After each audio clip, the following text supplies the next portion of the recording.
Home minister Ashtavinayak यात्रेतलं आज आपलं हे तीर्थस्थान आहे महड.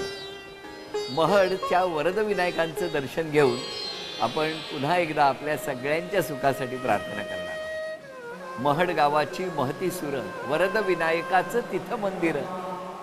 मंदिर लई साधं सुधं, जसं कौलारू घर. अर्थात हे कौलारू घर पूर्वी होते, आता खूप बदललेलं आहे. स्वप्नात भक्ताला कळं, देवळाच्या पाठीमागे आहे तळं आणि त्या तळ्यामध्येच गणपती बाप्पाची मूर्ती मिळाली होती आणि त्या बाप्पाची प्रतिष्ठापना झाली वरदविनायक.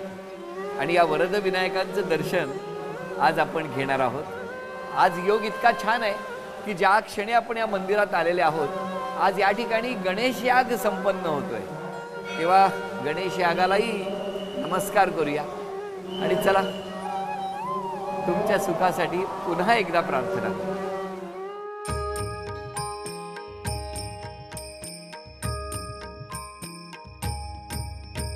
सुख करता दुख हरता वार्ता विघ्नाची, नुरवी पुरवी प्रेम कृपा जयाची. सुख करता दुख हरता वार्ता विघ्नाची, नुरवी पुरवी प्रेम कृपा जयाची. सर्वांगी सुंदर उटिशेंदुराची, कंठी झळके माळ मुक्ता फळांची. सर्वांगी सुंदर उटिशेंदुराची, कंठी झळके माळ मुक्ता फळांची. जय देव जय देव जय देव जय देव जय मंगल मूर्ती, दर्शन मात्रे मन कामना पूर्ती.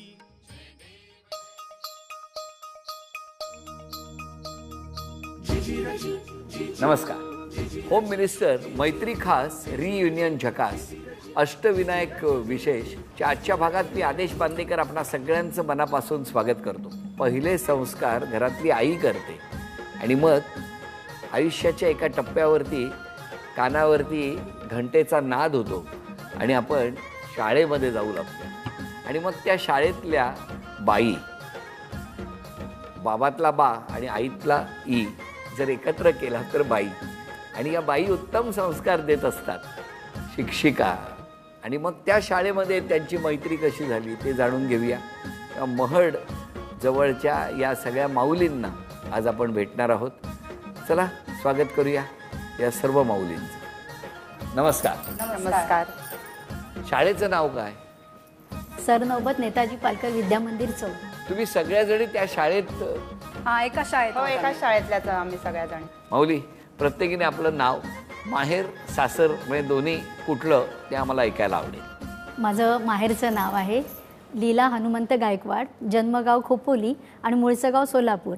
सासरचं नाव आहे लीला सुभाष जाधव आणि सासरचं आहे आंबेगाव तालुक्यातलं लोणी धामणी. माझे नाव दीपाली शिवाजीराव आटोळे, हे माहेरचं नाव, आणि सासरचं नाव सौ दीपाली योगेशराव देशमुख. माझं माहेर आणि सासर दोन्ही बुलढाणा जिल्ह्यातलं. नमस्कार. माझं नाव सोनाली संजय पाटील. माझं माहेरचं नाव सोनाली मेघनाथ पाटील, पेजारी गाव अलिबाग तालुका, आणि सासरचं नाव सोनाली संजय पाटील, पेण सासर. मी गणपती बाप्पांच्या मूर्त्या जिथे तयार होतात पेणमध्ये, हो ना? बरं. नमस्कार. नमस्कार. माझं नाव कल्पना अनिल देशमुख, सासरचं नाव. माहेरचं नाव कल्पना अण्णासाहेब देशमुख. माझं माहेर मालेगाव नाशिक. बरं. आणि सासर संगमनेर अकोले सुगाव. माझं नाव रेखा नारायण आंबवणे, राहणार चौक. सासरचं नाव रसिका रमेश आंबवणे, राहणार कर्जत. नमस्कार. माझं माहेरचं नाव छाया सजन मोहिते, आमचा रत्नागिरी जिल्हा, खेड तालुक्यात. पण माझं शिक्षण सगळं खोपोलीत झालं आणि सासर आहे कर्जत तालुक्यात. सासरचं नाव आहे हर्षदा हरिश्चंद्र जाधव, तालुका कर्जत, जिल्हा रायगड. नमस्कार. नमस्कार. माझं नाव पूनम दत्तात्रय दळवी, हे माहेरचं नाव आहे आणि माहेर मुपाडा. सासरचं नाव आहे पूनम हेमंत म्हात्रे, सासरचं गाव आहे पेण. नमस्कार. माझं नाव माहेरचं नाव प्रेमला नारायण जांभळे, मुक्काम रिस. सासरचं नाव प्रेमला महेश म्हात्रे, कळवे, हमरापूर तालुक्यामध्ये. म्हणजे जिथे तुम्ही गणपतीचं गाव म्हणता तिकडे गणपतीचे कारखाने भरपूर आहेत, असं कळवे गाव सासरचं. बरं, आता तुम्ही कुठला विषय शिकवता? माझ्याकडे सध्या मराठी आणि विज्ञान विषय. कितवीसाठी? 5वी 6वीसाठी. माझ्याकडे इंग्रजी विषय आहे 9वी 10वीसाठी. माझ्याकडे 8वीसाठी मराठी आणि समाजशास्त्र हा विषय आहे. मी 11वी 12वीला शिकवते. माझ्याकडे अकाउंट आणि अर्थशास्त्र विषय आहे. अरे वा. माझ्याकडे गणित आणि इंग्रजी 5वीसाठी शिकवते. माझ्याकडे 5वी 6वी हिंदी आणि परिसर.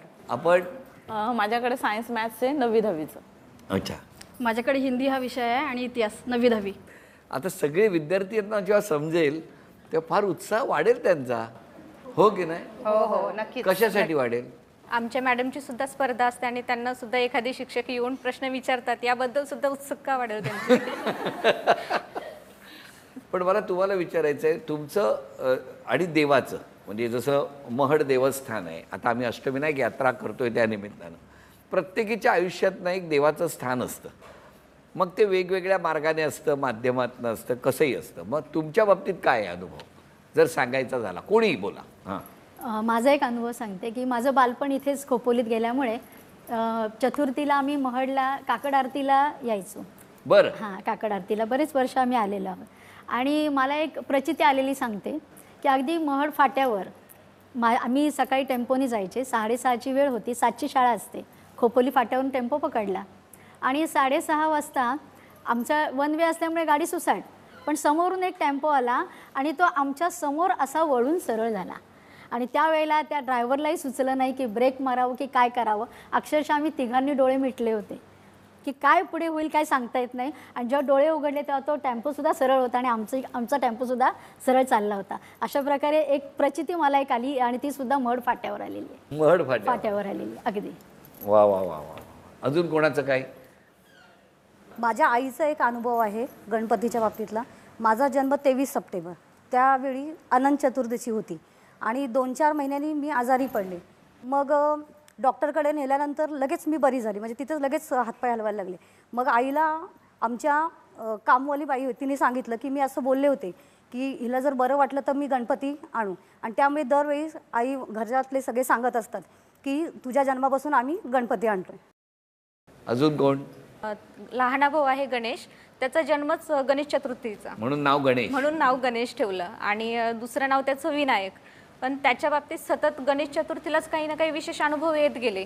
एक दिवस ज्यावेळेस तो आजारी होता आणि आजारी असताना त्याला परीक्षेचं हॉल तिकीट मिळालं की 12वीची परीक्षा आहे आणि तो त्या आजारी असताना त्याने ते गडबडीमध्ये कुठेतरी ठेवलं आणि दुसऱ्या दिवशी परीक्षेला जायचं तर त्याला ते हॉल तिकीट मिळतच नव्हतं.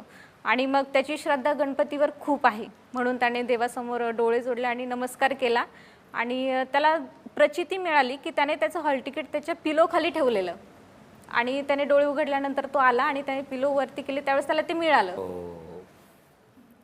माझ्या बाबतीतला असा अनुभव आहे की मी ज्या शाळेमध्ये शिकली सुरुवातीला मी त्याच शाळेमध्ये जॉईंटसुद्धा झालेली आणि काम वगैरे पूर्ण झालं, कंप्लीट वगैरे गव्हर्नमेंटमध्ये काम झालं वगैरे. त्यानंतर 1-1.5 वर्षांनीच सरप्लस झाली का तर मुलांची संख्या कमी झाली वगैरे. त्याच्यानंतर कंटिन्यू शाळेमध्ये काम करतच राहिली. बऱ्याच जणांनी असं सांगितलं पण की कशाला करते आता, इथे काय होणार नाही आहे वगैरे. पण एक श्रद्धा होती मनामध्ये. 6 वर्ष असं त्या शाळेमध्येच बिना पगारी काम करत होतो. आणि एक असाच मध्येच एक वारा अलार्म समजायचं 2019ला की जे शिक्षण सरप्लस झालेले आहेत त्यांना पुन्हा सेवेमध्ये समायोजन करून घेण्यात येईल. आणि त्याप्रमाणे चौकची सरनोबत नेताजी पालकर ही संस्था मला मिळाली आणि त्यामुळे ह्या सगळ्या मैत्रिणी पण मिळाल्या आणि माझं तिथं समायोजन झालं 2019ला आणि आता टू बी कंटिन्यू 4 वर्ष झाले तिथे. या 8 जणींमधून कुठल्या 4 जणी पुढच्या खेळात दाखल होणार ते बघूया. त्यासाठी हा खेळ तुम्हा 8 जणींना संधी मिळणार आहे. विशिष्ट ठिकाणी उभं राहायचं. त्यानंतर पहिला टप्पा आहे तिथे रिंग, त्याच्यावरतीच पहिल्यांदा टप्पा पडून ती सरळ गेली पाहिजे. सर्वाधिक गुणसंख्या ज्या माऊलींची होणार त्या 4 जणी पुढच्या खेळात दाखल.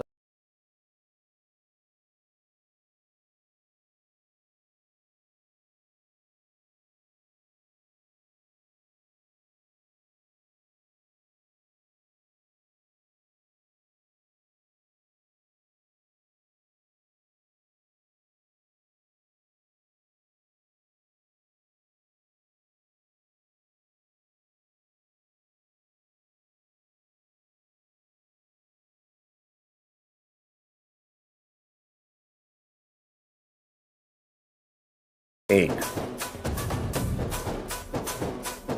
2, 3, 1 2 3 1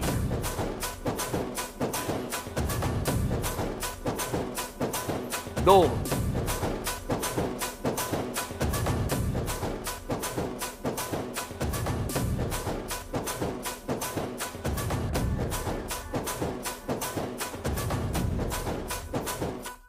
दीपाली वहिनी, कल्पना वहिनी आणि हर्षदा वहिनी अशा 3 माऊली पुढच्या खेळात दाखल झालेल्या आहेत. मला सांगा यांच्यात कोणाचे स्वभाव कसे येतो खरं सांगा. खरंच खूप सगळ्या छान आहेत. नाही ज्या मॅडम तर हे म्हणजे टीव्हीवर आमच्या सांगण्यासाठी बोललात तुम्ही, पण ह्या मॅडम मध्ये काय प्रॉब्लेम आहे? काही नाहीये, त्या तर इतक्या आहेत की त्या नसल्या तर त्यांची कमी लगेच जाणवेल. नसले की कमी जाणवत. म्हणजे अगदी एखादा जर चेहरा जर एखाद्याचा पडलेला असेल तर लगेच ते हसवतील, काहीतरी एखादा जोक करू. का तुमचे पडलेले असतात चेहरे? बरं, या मध्ये बसलेत त्या छान वक्तायत खूप आणि फार ऑनेस्ट आहेत. बरं, आत्ताच आलेल्या आहेत, त्यांना 1.5 वर्ष झालेलं आहे आमच्या शाळेमध्ये, पण असं वाटत नाहीये की त्यांना 1.5 वर्ष झालेलं आहे. इतक्या बोलतात? नाही बोलत नाही, खूप वर्षापासून आमच्यामध्ये आहेत असंच वाटतं. ते लगेच येऊन त्या मिक्स पण झाल्या आमच्यामध्ये. हो हो, म्हणजे नवीन असून पण लगेच आमच्या बरोबर, म्हणजे आमच्या वयाप्रमाणे लगेच अगदी त्या गप्पा मारतात. ज्युनियर असो. हो हो ना, तुम्हाला सिनियर गिरी दाखवूच दिली नाही त्यांनी. हो ना, तुम्हाला दाखवण्याचा स्कोपच दिला नाही. नाही, पण सिनियरगिरी दाखवली जातच नाही ना. तुमच्याकडे बघून तर 100% दाखवत असतात. नाही नाही, खरंच त्या मॅडम बद्दल सांगते. त्या मॅडम बद्दल सांगते. आमचे सर्व म्हणजे ग्रुप कुणाचा वाढदिवस असेल, कुणाचं काही असेल तर आम्ही पार्ट्या देतो एकमेकांना. लेडीज पार्टी असते प्रत्येक मुलाचा वाढदिवस असेल काहीतरी. नाश्ता वगैरे. आणि मग काय त्याचं वाढफेड करायची असेल, वाटप करायचं असेल, डिश भरायचं असेल की अंबवणे मॅडम. ऑर्डर देण्यापासून सगळं यांच्याकडे. डिश भरणं त्यांच्याकडे, तुमच्याकडे फक्त खायचं. किंवा ऑर्डर देण्यापासून वाढफेड करायचं, डिश बांधायचं वगैरे, ते सगळं काम त्यांच्याकडे सगळं. थोडक्यात तुम्ही पार्टीच्या निमित्ताने त्यांना कामाला लावता असं म्हणायला हरकत नाही. काय असं नाहीये. नियोजन नियोजन करण्यात वगैरे की नियोजन व्यवस्थित चांगलं केलं जातं या दृष्टीने सगळ्यांना व्यवस्थित. म्हणजे बाकीच्या करत नाहीत नियोजन? नाही, बाकीच्या पण करतात, असं नाहीये. काय काय करतात तर तुमच्या 8 जणींमध्ये पटकन राग कोणाला येतो? यांना जास्त राग येतो. सुरुवातीला कौतुक केलं पण तितक्याच छान लगेच प्रसंग असेल ना तो मला स्पष्ट बोलतात आणि तितक्याच लगेच प्रेमाने हाक पण मारतात. लगेच रिॲक्ट होते. मग समोरच्याला कदाचित थोडं राग हट होतं आणि पण ती लगेच नंतर हे पण होते, पण स्वतः लगेच रिॲक्ट केल्यामुळे जरासं थोडंसं समोरच्याला हे होतं, दुखावतं. तसं आहे, पण स्वभाव गोड आहे त्यांचा. प्रत्येक गोष्टीला काही झालं तरी म्हणजे असं काही नाश्ता वगैरे द्यायला नाही म्हणत नाही. काही असलं कार्यक्रम की चला गायकवाड मॅडम हे द्यायचं आहे, ते द्यायचं आहे की नाही म्हणत नाही, कधी लगेच तयार. त्या एकदम गप्प काय तुमच्या दहशतीमुळे?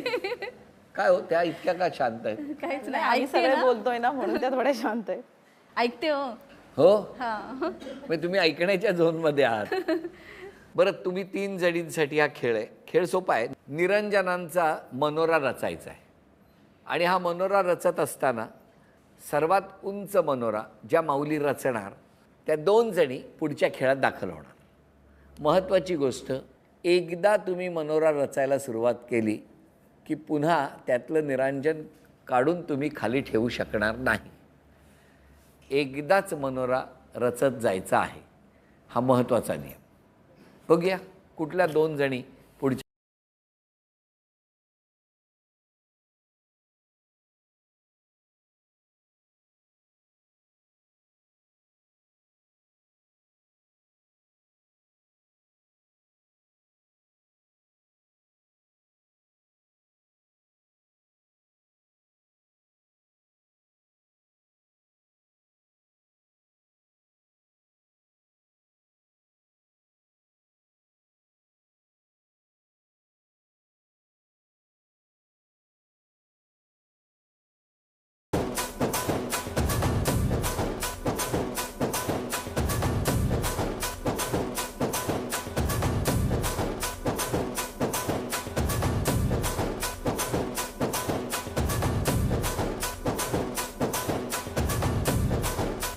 6.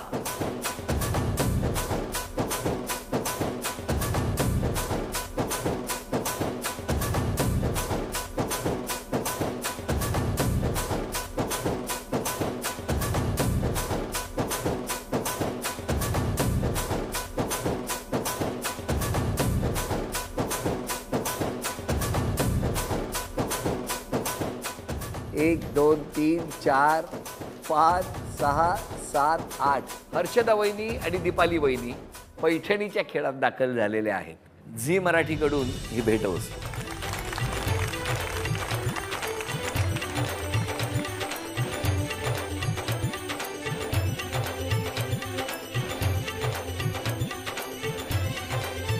उखाणा.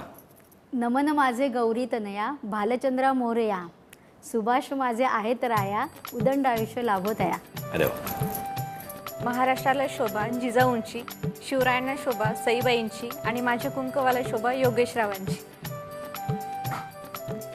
ताजमहल बांधण्यासाठी कारागीर होते कुशल संजय रावांचं नाव घेते होम मिनिस्टर कार्यक्रमासाठी स्पेशल.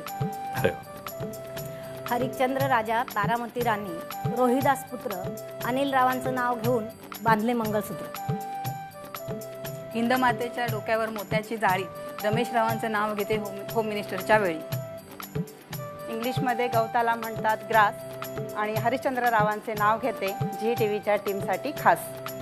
घरी गेले की हरिश्चंद्र रावांना देते मी त्रास. आता नाही, इथून नाही, आजपासून नाही देणार. गणपती बाप्पा आहेत शंकर पार्वतीचे सुपुत्र. हेमंतरावांनी घातला मला सर्वांसमोर मंगळसूत्र. हे बाकीच्याने काही लपून हळूहळू. बरं. कुंकवाचा करंडा हळदीची वाटी महेश रावांचे नाव घेते आज सर्वांसाठी. चला बघूया कोण जिंकणार आजच्या भागातली पैठणी. पैठणीच्या खेळासाठी या दोन्हीही माऊली सज्ज झालेल्या आहेत. खेळ एकदम सोपा आहे. समोर काही मणी ठेवलेले आहेत आणि दोरा आहे. दोऱ्यामध्ये मणी ओवायचे. जितके मणी ठेवलेले आहेत तितके सगळे ओवायचे. गाठ मारायची आणि ती माळ घेऊन अंतिम रेषा पार करायची. या दोघींपैकी सर्वात आधी ज्या माऊली हा खेळ पूर्ण करणार त्या ठरणार आजच्या भागातल्या होम मिनिस्टर, ज्यांना मिळणार आहे पैठणी. बघूया कोण पटकावणार पैठणी. 1 2 3.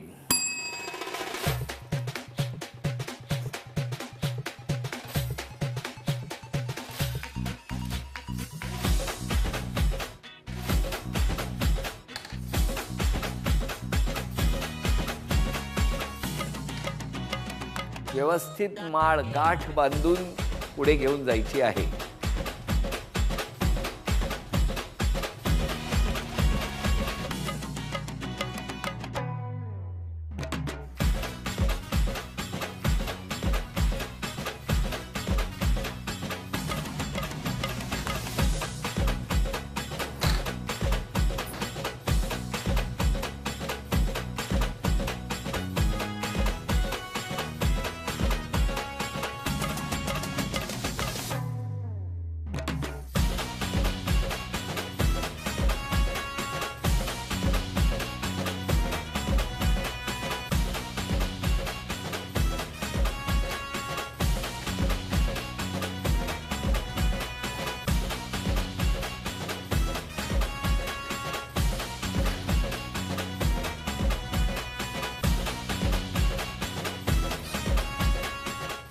उपविजेत्या ठरल्या हर्षदा वहिनी.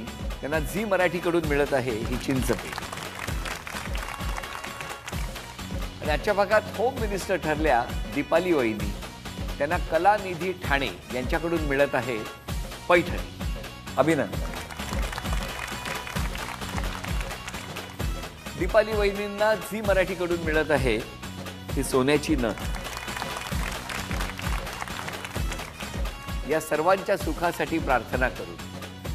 आजचा भाग इथे संपतो आहे. पुन्हा भेटणार आहोत अशीच एक पैठणी घेऊन. होम मिनिस्टर, मैत्री खास, रियुनियन जकास च्या पुढच्या भागात. नमस्कार.